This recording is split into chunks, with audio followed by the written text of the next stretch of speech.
India ए और England Lions का जो मुकाबला चल रहा है उसमें केएल राहुल जो हैं उन्होंने एक और 50 बना दिया है। फर्स्ट इनिंग्स में उन्होंने 116 का नॉक खेला था, एकदम से वो वापस आए थे, लेकिन यहां पर अब ये दूसरी इनिंग्स थी और यहां पर इंडिया ए के पास जो है 158 की लीड है और केएल राहुल जो हैं वो 51 रन्स बना दिए। उन्होंने आउट हो चुके हैं केएल राहुल, लेकिन जो है बैड लाइट की वजह से मुकाबला जो है बीच में भी रुक गया था। 51 64 बॉल्स में और 9 चौके लगाए हैं केएल राहुल ने इस सेकंड इनिंग्स में और बहुत ही शानदार उन्होंने बैटिंग की। हालांकि एक शॉर्ट बॉल आई और वहां पे वो आउट हो जाते हैं। अब एक बार अगर पूरा स्कोर कार्ड आपको बताएं तो इस वक्त अभिमन्यु ईश्वरन के लिए गुड न्यूज है कि वो 61 नॉट आउट पे अभी खेल रहे हैं। 75 बॉल्स उन्होंने खेली हैं।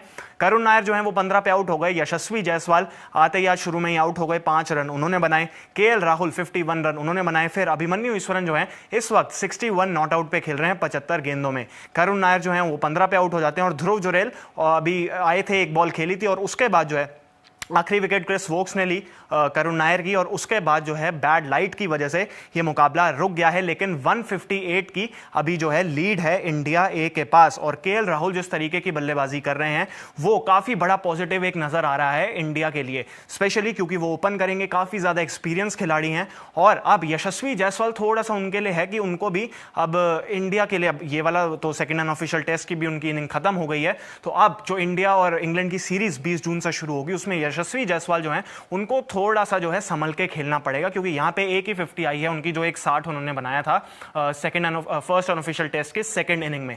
लेकिन केएल राहुल पहली इनिंग में 116, अब यहां पे आके 51 बनाए। अभिमन्यु ईश्वरन के लिए भी ये दूसरी 50 प्लस स्कोर है इन 2 अनऑफिशियल टेस्ट में, जहां पे उन्होंने फर्स्ट अनऑफिशियल टेस्ट के सेकंड इनिंग्स में जो है 60 प्लस का स्कोर किया था और यहां पे अब वो 61 नॉट आउट पे खेल रहे हैं। कैप्टन भी है, उन पे जिम्मेदारी भी है और यहां पे जो है इंडिया ए के पास अभी 158 की लीड है।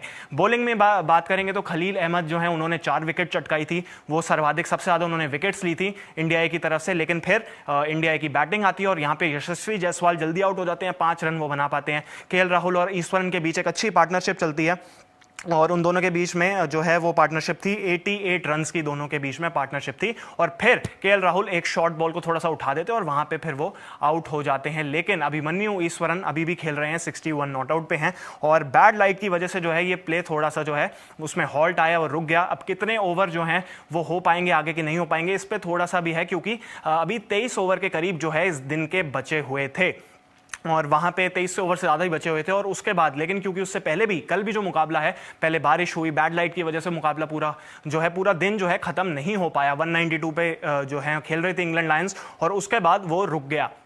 अब यहां पर आज का मुकाबला फिर शुरू हुआ, धूप भी अच्छी थी, लग रहा था आज हो सकता है। इंडिया की भी बैटिंग आई, इंडिया ए की, और वो अच्छा राहुल खेल रहे थे, ईश्वरन अच्छा खेल रहे थे, पिच पे अच्छे शॉट्स लगा रहे थे, कॉन्फिडेंट लग रहे थे दोनों।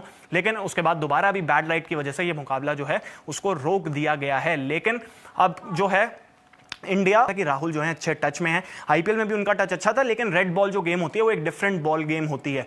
टेस्ट क्रिकेट में और वाइट बॉल क्रिकेट में फर्क यही आ जाता है, स्पेशली इंग्लैंड में आके। और राहुल क्योंकि काफी ज्यादा एक्सपीरियंस प्लेयर हैं, उनके 2 ऑलरेडी 100 है इंग्लैंड के अंदर। एक 100 उनका मैच विनिंग किया जो उन्होंने लॉर्ड्स में बनाया था, आपको याद होगा विराट कोहली की कैप्टनसी में, जब 2-1 अब भी थी इंडिया। हालांकि वो सीरीज फिर 2-2 हो गई थी अगले साल जब वो कंटिन्यू हुई थी। लेकिन केएल राहुल और रोहित शर्मा ने उस सीरीज में दोनों ने बहुत ही अच्छा ओपन करके किया था परफॉर्म, जहां पे केएल राहुल ने 100 भी बनाया था और ओवल में उनका एक 80 प्लस का स्कोर भी था। अब यहां पर वो आते हैं तो काफी ज्यादा वो एक्सपीरियंस प्लेयर हैं, 2 बार इससे पहले ट्रैवल भी कर चुके हैं। उनके कोच भी बोल रहे थे कि केएल राहुल अब काफी मैच्योर हो चुके हैं और यहां पे आके काफी ज्यादा अच्छा परफॉर्म करेंगे, क्योंकि 10 साल से राहुल जो है इंटरनेशनल क्रिकेट खेल रहे हैं और कंप्लीटली एक डिफरेंट प्लेयर जो है अब वो नजर आते हैं। कुछ टेक्निकल उनके इश्यूज भी थे स्टार्ट में, थोड़े से जिसको कहते हैं वो कैंची बन जाती थी, लेकिन अब जो है उन्होंने इस चीज पर जो है वो पार पा लिया है। और जो ऑस्ट्रेलिया में भी उनकी परफॉर्मेंस थी, वो इंडिया के सेकंड हाईएस्ट स्कोरर थे यशस्वी जायसवाल के बाद। स्टार्ट अच्छा था, पर्थ में भी अच्छा किया, फिर एक उन्होंने 80 भी मारा था। लेकिन कंसिस्टेंट परफॉर्मेंस अगर इसी तरीके की राहुल कन्वर्ट कर पाए इंडिया वर्सेस इंग्लैंड के 5 मैच की टेस्ट सीरीज में, तो शायद राहुल जो है एक अच्छा एक एक्स फैक्टर जिसे कह सकते हैं उसको उनको कहेंगे। क्योंकि शुभमन गिल अभी कंफर्म नहीं है कि वो 3 पे खेलेंगे या फिर 4 पे खेलेंगे। साई सुदर्शन है, उनका भी स्पॉट जो है अभी पक्का नहीं पता कि क्या वो 3 पे खेलेंगे या फिर टीम करुण नायर और ध्रुव जुरेल दोनों को खिलाएगी। तो ऐसे में राहुल जो हैं वो काफी ज्यादा इंपॉर्टेंट प्लेयर बन जाते हैं। अब उनके साथ यशस्वी जायसवाल को भी थोड़ा परफॉर्म करना पड़ेगा, क्योंकि यहां पे सिर्फ इन 2 अनऑफिशियल टेस्ट में एक उनका 60 आया है, तो उसके अलावा थोड़ा सा वो टेंटेटिव नजर आए थे और इस वजह से आज भी वो पीछे आउट हो गए थे। तो इस वजह से यशस्वी को थोड़ा सा बाहर देखना पड़ेगा। ऑस्ट्रेलिया में उन्होंने अच्छा किया था, पर्थ में उन्होंने 100 भी बनाया था, तो यशस्वी एक बहुत इंपॉर्टेंट प्लेयर है, लेफ्ट राइट का कॉम्बिनेशन होता है, केएल राहुल, यशस्वी जायसवाल। फिर देखना होगा 3 नंबर पे क्या लेफ्टी साई सुदर्शन आएंगे, क्या उनका डेब्यू होगा, या फिर ईश्वरन को कंसिडर कहीं ना कहीं किया जाएगा या नहीं। ये सारी चीजें जो पूरी तरीके से क्लियर नहीं है, लेकिन जो है ध्रुव जुरेल की परफॉर्मेंस काफी ज्यादा अब तक अच्छी रही है। अभी फिलहाल उन्होंने एक ही बॉल खेली है, 0 नॉट आउट पे वो खेल रहे हैं, लेकिन 3 लगातार 50+ स्कोर्स हैं उसमें, जिसमें एक 94 का नॉक भी है। करुण नायर ने डबल सेंचुरी मारी थी फर्स्ट अनऑफिशियल टेस्ट में, कई साल के बाद उनकी वापसी हो रही है टेस्ट क्रिकेट में, या उनको ऐसा लग रहा है मौका जरूर मिलेगा। एक 300 है उनका टेस्ट क्रिकेट में, तो फिर कहीं ना कहीं कह सकते हैं कि विराट कोहली और रोहित शर्मा के बाद अब इन प्लेयर्स को जो मौका मिलेगा, तो इनको अपनी जो पोजीशन है उसको सीमेंट करने के लिए ये एक बहुत अच्छी सीरीज मिलेगी। और यहां पे मुश्किलें जरूर आएंगी, लेकिन परफॉर्मेंस चाहिए होगी। और देखते हैं आप करुण नायर होंगे, ध्रुव जुरेल होंगे, कौन खेलेगा उनमें से। हो सकता है कोई एक खेले, हो सकता है दोनों खेलें, साई सुदर्शन खेलेंगे कि नहीं पता नहीं, लेकिन ऊपर से अगर बात की जाए तो केएल राहुल, जायसवाल और शुभमन गिल, इन तीनों का स्पॉट पक्का है। ऋषभ पंत का भी स्पॉट पक्का है। नितेश रेड्डी और शार्दुल ठाकुर में से ऐसा लग रहा है कि शायद नितेश रेड्डी जो है वो आपको खेलते हुए नजर आ सकते हैं।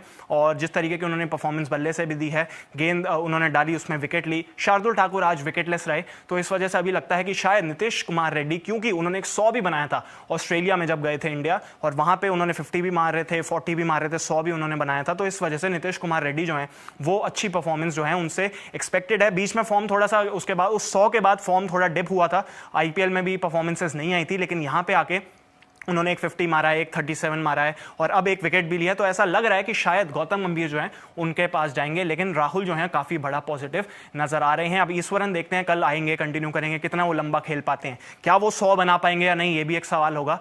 तो ये देखते हैं, उम्मीद है कि वो अच्छा परफॉर्म करें। अगर वो एक 100 बनाते हैं तो टीम मैनेजमेंट को भी एक जाएगा कि ठीक है, ये एक एक्सपीरियंस प्लेयर है, डोमेस्टिक में अच्छी परफॉर्मेंसेज रही हैं, और अगर इंग्लैंड में आके कोई प्लेयर परफॉर्म करता है तो जरूर, चाहे बॉलिंग अटैक जैसा भी हो। क्रिस वोक्स यहाँ पे जरूर है, क्रिस वोक्स ने आउट भी किया है करुण नायर को, उन्होंने एक विकेट जरूर ली है। स्टार्ट में भी पहली जो विकेट गिरी थी फर्स्ट इनिंग्स में, वहां पे क्रिस वोक्स का बहुत इंपॉर्टेंट रोल था, और वो एक बहुत ही अच्छे ऑलराउंडर है, स्पेशली बॉलिंग इन कंडीशंस में उनकी काफी लीथल रहती है। तो उनके सामने अगर बैटिंग कर रहे हैं तो अभिमन्यु ईश्वरन को अच्छा एक्सपोजर मिलेगा, और उम्मीद है कि इस 61 नॉट आउट को वो कन्वर्ट कर पाते हैं। एक बार जाते जाते आपको स्कोर कार्ड एक बार दोबारा दिखा देते हैं कि इस दिन पे इंडिया ए ने आज जो है सेकेंड इनिंग में 158 की लीड हो गई है। 137 फॉर 3 है फिलहाल 27.5 ओवर्स में, 5 उन्होंने एक्स्ट्रास दिए हैं। यशस्वी जायसवाल 5 रन बनाते हैं 12 गेंदों में, फिर आउट हो जाते हैं।